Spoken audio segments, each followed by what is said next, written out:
Hi friend, मैं मनोज द्विवेदी अपने YouTube channel पर आपका स्वागत करता हूं।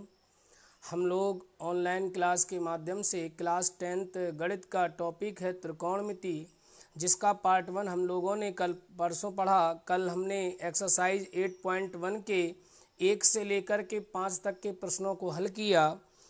अब हम प्रश्न नंबर 6 से प्रश्नों को आगे हल करेंगे। तो आपने पहला पार्ट देखा होगा, उसमें किसी प्रकार की अगर कोई समस्या रही होगी तो आपने कमेंट बॉक्स में कमेंट के माध्यम से अपना विचार प्रकट किया होगा। अगर किसी भी प्रकार की कोई भी दिक्कत हो, कोई भी समस्या हो, आप कमेंट बॉक्स में अपना कमेंट लिखिए। मैं आपका कमेंट ज़रूर देखूंगा। और अगर किसी प्रकार की कोई दिक्कत है, मतलब हमारे पढ़ाने में किसी प्रकार की कोई समस्या है, तो हम उसमें थोड़ा सुधार करेंगे, ठीक है ना। तो आप लोग आगे देखेंगे एक्सरसाइज 8.1 के क्वेश्चन नंबर 6 को देखेंगे। क्वेश्चन नंबर 6 यहाँ पर कह रहा है, बहुत ही इम्पॉर्टेंट प्रश्न है। क्वेश्चन नंबर 6 कह रहा है, यदि कोण ए तथा कोण बी, यदि कोण ए तथा कोण बी न्यून कोण हैं। सवाल कह रहा है कि कोण ए तथा कोण बी न्यून कोण हैं, जहाँ कॉस ए, वो कह रहा यदि कॉस ए बराबर कॉस बी हो, यदि कॉस ए बराबर कॉस बी हो, तो कह रहा है कि सिद्ध कीजिए कि कोण ए बराबर कोण बी होगा। सवाल यह कह रहा है, यदि कॉस ए बराबर कॉस बी हो। देखिएगा, पिछले पार्ट में हम लोगों ने सर्व समीकरणों को नहीं पढ़ा। थोड़ा आज हम मूल सर्वसमीकरणों पर फोकस डालते हैं। देखिए, त्रिकोणमिति के अंतर्गत मूल सर्वसमीकरण, सबसे पहले तो हमें यह समझना होगा सर्व, जिसे हम आइडेंटिटी कहते हैं, इसे आइडेंटिटी कहा जाता है। मूल सर्वसमीकरणों को फंडामेंटल आइडेंटिटीज के नाम से जानते हैं। कि फंडामेंटल आइडेंटिटीज होती क्या है। तो सबसे पहले तो फंडामेंटल आइडेंटिटी को समझने से पहले हम लोगों को आइडेंटिटी के बारे में समझना होगा। देखिए, आइडेंटिटी का अर्थ होता है सर्वसमीकरण। एक होता है समीकरण, जिसे हम लोग इक्वेशन कह देते हैं। इक्वेशन, समीकरण को हम लोग क्या कह देते हैं, इक्वेशन। और इसे क्या कह देते हैं, आइडेंटिटी। आइडेंटिटी का मतलब होता है सर्वसमीकरण।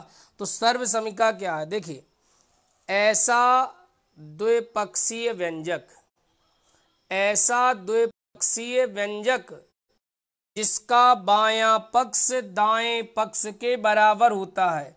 ऐसा द्विपक्षीय व्यंजक, द्विपक्षीय का मतलब दो पक्ष वाला। जैसे मैं लिखूं a प्लस बी का होल स्क्वायर बराबर a square plus b square plus 2ab, जैसे ये लिख दिया मैंने। तो अगर इसका बायां पक्ष यदि दायां पक्ष आपस में बराबर हो जाए, या बराबर हो, या किसी भी कंडीशन से, किसी भी नियम से LHS को RHS के बराबर किया जा सकता हो, गया हो, तो ऐसे द्विपक्ष वाले व्यंजक जिनका बायां पक्ष दाएं पक्ष के बराबर होता है, द्विपक्षीय व्यंजकों को हम आइडेंटिटी कहते हैं, सर्वसमीकरण कहते हैं। ऐसा द्विपक्षीय व्यंजक जिसका बायां पक्ष के बराबर होता है, ऐसे द्विपक्षीय व्यंजक को हम सर्वसमीकरण के नाम से जानते हैं। अब बात आती है मूल सर्वसमीकरणों की। अगर हम गणित की बात करें तो गणित में सर्वसमीकरणों की गिनती नहीं है, बहुत सारी सर्वसमीकरण हैं, लेकिन कुछ सर्वसमीकरण ऐसी होती मूल सर्वसमीकरण कहते हैं। मूल सर्वसमीकरणों का अर्थ यह है, ऐसी सर्वसमीकरण जिनके प्रयोग के बिना त्रिकोणमिति फलनों को हल ना किया जा सके, ऐसी सर्वसमीकरण मूल सर्वसमीकरण अर्थात फंडामेंटल आइडेंटिटी। मैंने देखिए, गणित की अगर मैं तो सर्वसमिकाएं पूरे गणित में बहुत सारी हैं, कई सर्वसमिकाएं हैं, कई आइडेंटिटीज हैं, लेकिन सारी आइडेंटिटीज को फंडामेंटल आइडेंटिटीज का नाम नहीं दिया गया। क्यों नहीं दिया गया? क्योंकि वो इतनी इम्पोर्टेंट नहीं हो सकता, उनको बिना प्रयोग किए उनका कोई विकल्प निकाल करके कोई वैकल्पिक तरीका को हल किया जा सकता है। लेकिन कुछ सर्वसमिकाएं ऐसी होती हैं जिनके प्रयोग के बिना त्रिकोणमिति फलनों का हल ही प्राप्त नहीं किया जा सकता, तो ऐसी सर्वसमिकाओं को हम फंडामेंटल आइडेंटिटीज अर्थात मूल सर्वसमिकाओं के नाम से जानते हैं। तो जैसे मूल सर्वसमिकाओं की अगर हम बात करें तो मूल सर्वसमिकाएं 3 होती हैं। पहली होती है sign square theta plus cos square theta का मान सदैव 1 होता है। ये this is a fundamental identities, ये एक मूल सर्वसमिका है। इसके प्रयोग के बिना आप त्रिकोणमिति फलन को हल ही नहीं कर सकते। इस सर्वसमिका को कहा गया मूल सर्वसमिका, फंडामेंटल आइडेंटिटीज कहा गया। इसी प्रकार से दूसरी सर्वसमिका होती है 1 प्लस tan स्क्वायर थीटा बराबर। इसी प्रकार से तीसरी सर्वसमिका होती है 1 प्लस कॉट स्क्वायर थीटा बराबर। जैसा कि मैंने आपको बताया कि इन सर्वसमिकाओं को हम मूल सर्वसमिकाओं के नाम से जानते हैं। मैंने ये भी जाना कि मूल सर्वसमिकाएं क्या हैं, तो हमने जाना कि ऐसी आइडेंटिटीज, ऐसी सर्वसमिकाएं जिनके प्रयोग के बिना त्रिकोणमिति फलन को हल ही नहीं कर सकते। तो इसका मतलब अगर हमें किसी त्रिकोणमिति फलन को हल करना है या हल करना सीखना है तो हमें पहले फंडामेंटल आइडेंटिटीज को याद करना होगा। मूल सर्वसमिकाओं के बारे में हमें पता होना चाहिए। तो सबसे पहले आप लोग इसे नोट डाउन कर लीजिए, मैं साइड से हो रहा हूँ, ठीक है, जल्दी से कर लीजिए नोट। ये आपकी मूल सर्वसमिकाएं होती हैं, ये आपकी फंडामेंटल आइडेंटिटीज होती हैं। इन्हें क्या कहा जाता है? फंडामेंटल आइडेंटिटीज के नाम से जाना जाता है। मूल सर्वसमिकाओं के नाम से इन्हें जाना जाता है। अब इन सर्वसमिकाओं को अगर हम सर्वसमिकाओं को हम रूपांतरित कर लें तो इनसे कुछ फॉर्मूले भी निकल कर आएंगे। तो जरा उन फॉर्मूले के ऊपर नजर डालते हैं तो देखिएगा, जैसे पहली सर्वसमिका आपकी है sign square theta plus cos square theta बराबर आपने कहा 1 होता है। अगर हम इस सर्वसमिकाओं को रूपांतरित करते हैं, यदि हम इस सर्वसमिकाओं को क्या करते हैं, रूपांतरित करते हैं, तो इसके रूपांतरण से 2 फॉर्मूले हमको प्राप्त होते हैं। नंबर 1, एक बार हम क्या करेंगे, इन दोनों पदों में से हम कॉस स्क्वायर थीटा को बाएं पक्ष से दाएं पक्ष में ले जाएंगे। तो जब ये कॉस स्क्वायर थीटा दाएं पक्ष में जाएगा तो ये काय का हो जाएगा, माइनस का। तो ये यहाँ पे एक फॉर्मूला आपको प्राप्त हो जाएगा कि 1 माइनस कॉस स्क्वायर थीटा बराबर क्या होता, साइन स्क्वायर थीटा। या यूं कह सकते कि साइन स्क्वायर थीटा बराबर क्या होता, 1 माइनस कॉस स्क्वायर थीटा। ठीक है ना। तो इस प्रकार से एक फॉर्मूला यहां पर हमें प्राप्त हुआ। अभी हम किसको दाएं पक्ष में ले गए, कॉस को। अब हम साइन को ले जाते हैं तो यहां बचेगा कॉस स्क्वायर थीटा बराबर क्या हो जाएगा, 1 माइनस साइन स्क्वायर थीटा। तो एक फॉर्मूला निकलकर ये प्राप्त हो जाता है। क्या निकल आया कि साइन स्क्वायर थीटा बराबर 1 माइनस कॉस स्क्वायर थीटा और कॉस स्क्वायर थीटा बराबर 1 माइनस साइन स्क्वायर थीटा। हमें यह सूत्र दोनों पक्षों से याद करना होगा। कैसे कि 1 माइनस साइन स्क्वायर थीटा कहीं पर लिखा है तो इसे आप क्या लिख सकते, कॉस स्क्वायर थीटा, या कहीं कॉस स्क्वायर थीटा लिखा है तो इसे आप क्या लिख सकते, 1 माइनस साइन स्क्वायर थीटा। इसी प्रकार से अगर कहीं पर 1 माइनस कॉस स्क्वायर थीटा लिखा है तो उसे आप क्या लिख सकते, साइन स्क्वायर थीटा। और यदि कहीं साइन स्क्वायर थीटा लिखा है तो उसे हम क्या लिख सकते, 1 माइनस कॉस स्क्वायर थीटा। तो सर्वसमिका कितनी है, मूल सर्वसमिकाएं 3। इन तीनों सर्वसमिकाओं से कितने सूत्र बन सकते, 6। दो हमने एक से निकाल लिए। अब दूसरी सर्व समीकरण को देखते हैं। दूसरी क्या है, 1 प्लस टेन स्क्वायर थीटा बराबर क्या होता है, सेक स्क्वायर थीटा। दूसरी सर्व समीकरण जो आपकी है वो है 1 प्लस टेन स्क्वायर थीटा बराबर सेक स्क्वायर थीटा। ये आपकी दूसरी सर्व समीकरण है। इस सर्व समीकरण के रूपांतरण द्वारा आप एक दो सूत्रों का भी प्रयोग कर सकते हैं। जैसे एक बार हम 1 को दाएं पक्ष में ले जाते हैं तो यहां बचेगा क्या, टेन स्क्वायर थीटा, क्योंकि जब यह 1 इस बाएं पक्ष से दाएं पक्ष में जब जाएगा तो यहाँ पे टेन स्क्वायर थीटा बाएं पक्ष में बचेगा, और ये 1 जब दाएं पक्ष में जाएगा तो ये किसका हो जाएगा, माइनस का। तो एक फॉर्मूला यहाँ पर निकल कर आया क्या, कि सेक स्क्वायर थीटा -1 बराबर tan square theta. Sec square theta -1 बराबर टेन स्क्वायर थीटा, या टेन स्क्वायर थीटा बराबर सेक स्क्वायर थीटा -1। इसी प्रकार अब हम 10 को ले जाते हैं तो यहाँ 1 बचेगा। दाएं पक्ष में सेक स्क्वायर थीटा पहले से लिखा, 10 दाएं पक्ष में गया माइनस का हो गया, तो यहाँ पे एक दूसरा सूत्र निकल के आया कि sec square theta -10 square theta का मान 1 होता है। Sec square theta -10 square theta का मान 1 होता है। Sec square theta -10 square theta का जो मान होता है वो सदैव 1 होता है।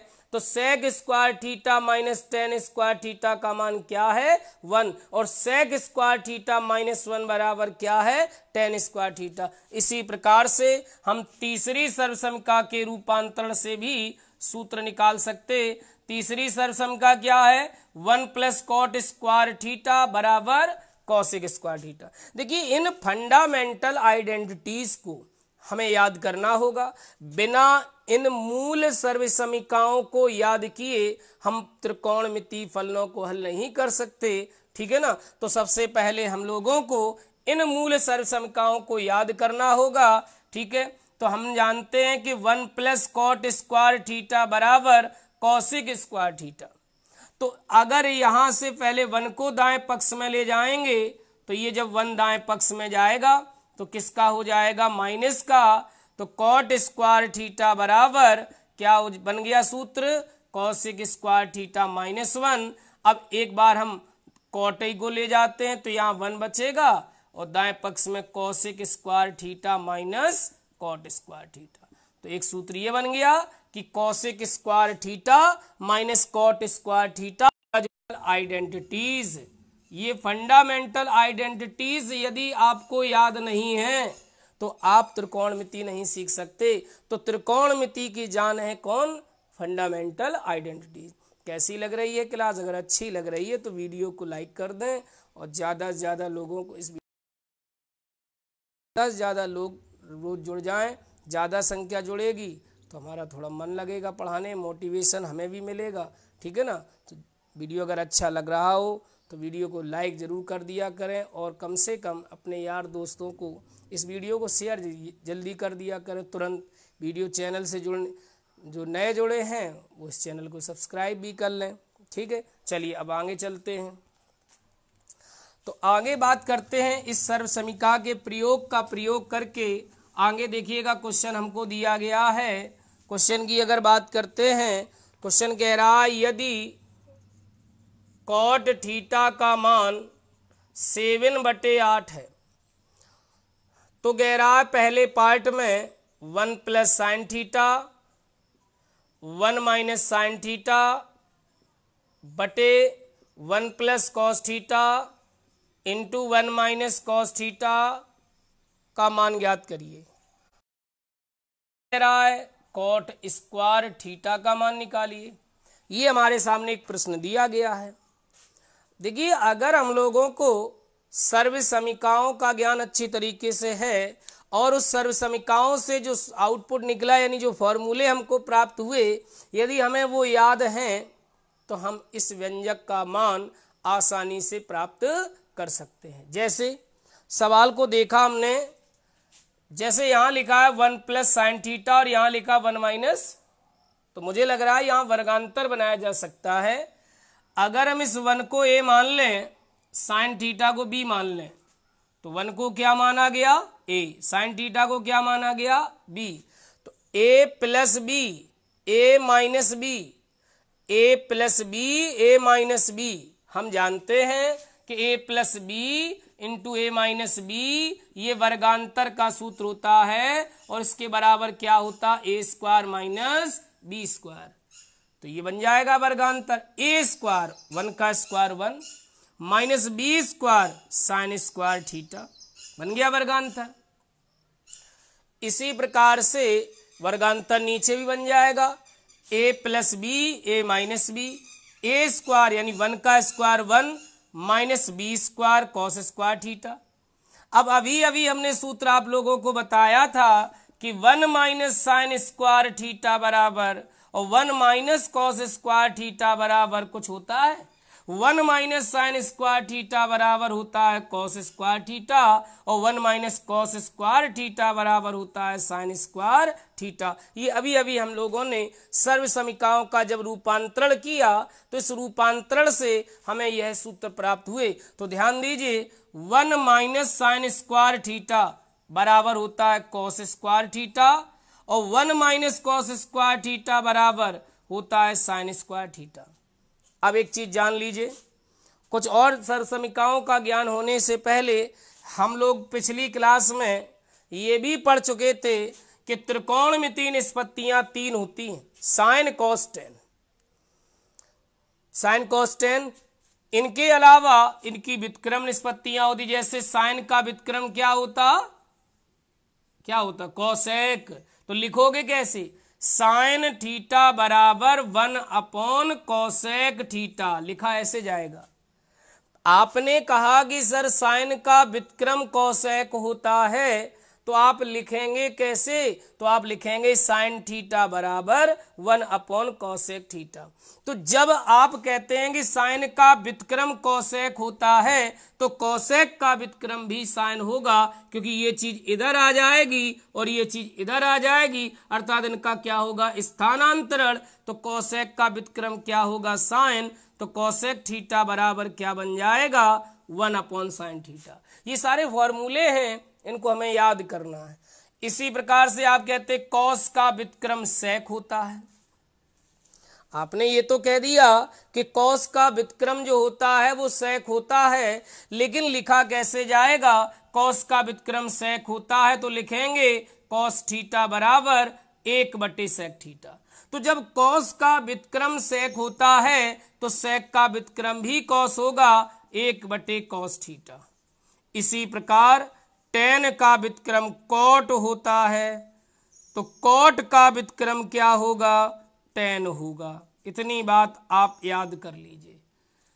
सूत्र इस प्रकार से, टेन का व्युत्क्रम कॉट तो लिखा कैसे जाएगा, टेन थीटा बराबर 1/कॉट थीटा और कॉट थीटा बराबर 1/टेन थीटा। अब एक नोट पॉइंट ये याद कर लीजिए, क्या त्रिकोणमिति यदि सीखना है तो 2 विशेष नोट पॉइंट हैं, इनको आप नोट डाउन भी कर सकते हैं। पहला, जब किसी त्रिकोणमिति फलन में कोई भी व्युत्क्रम निष्पत्ति, अब पहले ही प्रश्न यहां क्रॉस लग गया कि व्युत्क्रम कौन है, तो पहले तो आपको ये पता होना चाहिए कि त्रिकोणमिति निष्पत्तियां 3 होती हैं, sine cos tan, sine cos tan. इनके अलावा जो भी निष्पत्तियां होंगी वो आपकी व्युत्क्रम निष्पत्तियां होंगी। तो नियम यह कहता है कि जब किसी त्रिकोणमिति फलन में कोई भी व्युत्क्रम निष्पत्ति तुम्हें दिख जाए तो आप कोई भी दिमाग मत लगाइए, उस व्युत्क्रम निष्पत्ति को तुरंत चेंज कर दीजिए। पहला रूल, जब किसी त्रिकोणमिति फलन में कोई भी व्युत्क्रम निष्पत्ति दी गई हो तो हम उस व्युत्क्रम निष्पत्ति को बदल देते हैं, परिवर्तित कर देते हैं। और दूसरा नियम कहता है कि अगर किसी त्रिकोणमिति फलन में टेन या कॉट दिया गया हो, टेन या कॉट दिया गया हो, तो टेन और कॉट को हमेशा साइन और कॉस के पदों में बदल देते हैं। तो टेन का साइन और कॉस के पदों में जो सूत्र होगा वो होगा साइन थीटा बटे कॉस थीटा, साइन थीटा बटे कॉस थीटा। टेन और कॉट का साइन और कॉस के पदों में जो सूत्र होगा वो क्या होगा, टेन थीटा बराबर साइन थीटा बटे कॉस थीटा और कॉट थीटा बराबर कॉस थीटा बटे साइन थीटा। ये टेन और कॉट का साइन और कॉस के पदों में फॉर्मूला होता है। मैंने अभी अभी आपको दो रूल बताए। पहला रूल क्या कहता है, पहला रूल कहता है कि जब किसी त्रिकोणमिति व्यंजक में या त्रिकोणमिति फलन में टेन या कॉट दिया गया हो तो उसे साइन और कॉस के पदों में परिवर्तित करेंगे। दूसरा नियम ये कहता है कि अगर त्रिकोणमिति फलन में कोई भी व्युत्क्रम निष्पत्ति, अब व्युत्क्रम निष्पत्ति क्या है आप जानते, त्रिकोणमिति निष्पत्तियां तीन होती हैं, साइन कॉस टेन, और साइन कॉस टेन के अलावा जितनी भी निष्पत्तियां होती हैं वो सभी व्युत्क्रम निष्पत्तियां होती हैं। और अगर किसी त्रिकोणमिति व्यंजक में कोई भी व्युत्क्रम निष्पत्ति दी गई है तो हम उस व्युत्क्रम निष्पत्ति को क्या कर देंगे, बदल देंगे। तो ये इतना नियम आप अच्छी तरीके से तैयार करिए। ठीक है, कैसी लगी क्लास? अगर अच्छी लगी तुरंत लाइक कर दीजिए, लाइक का बटन दबा दीजिए और वीडियो को शेयर कर दीजिए। चलिए तो ध्यान दीजिए, कॉस बटे साइन, अभी अभी मैंने बताया कि टेन थीटा बराबर क्या होता, साइन थीटा बटे कॉस थीटा, तो कॉट थीटा बराबर क्या होता, कॉस थीटा बटे साइन थीटा। तो ध्यान दीजिए, कॉस बटे साइन क्या बन गया, कॉट। स्क्वायर चढ़ा है तो स्क्वायर तुम भी चढ़ा दो, कॉट स्क्वायर थीटा। ठीक है, अब मान काय का दिया है, कॉट थीटा का, तो कॉट थीटा का मान कितना है, 7/8, स्क्वायर है तो स्क्वायर कर दो, 7 का वर्ग 49 और 8 का वर्ग 64। तो उसने दोनों मान पूछे थे, दोनों निकल आए। इस व्यंजक का भी मान आया 49/64 और कॉट स्क्वायर थीटा का मान भी आया 49/64। दोनों प्रश्न ये आपके हल हो गए। ठीक है, कैसी लगी क्लास? यदि अच्छी लगी तो आप इस क्लास को आगे और लोगों को भी शेयर करेंगे। अगर करेंगे तो फिर क्लास 1 घंटे की भी शुरू कर दी जाएगी। और अगर आप लोग नहीं करेंगे, क्योंकि अगर वीडियो पे व्यूज़ ही नहीं आएंगे, ज़्यादा लोगों के पास ये वीडियो नहीं पहुंचेगा, तो जब आप लोग सहयोग करते हैं, है ना। ठीक है, तो आज के लिए धन्यवाद। अगर आप लोग आज वीडियो ज़्यादा से ज़्यादा लोगों के पास शेयर करेंगे तो कल से जो क्लास होगी वो 1 घंटे की भी होगी। ठीक है, धन्यवाद।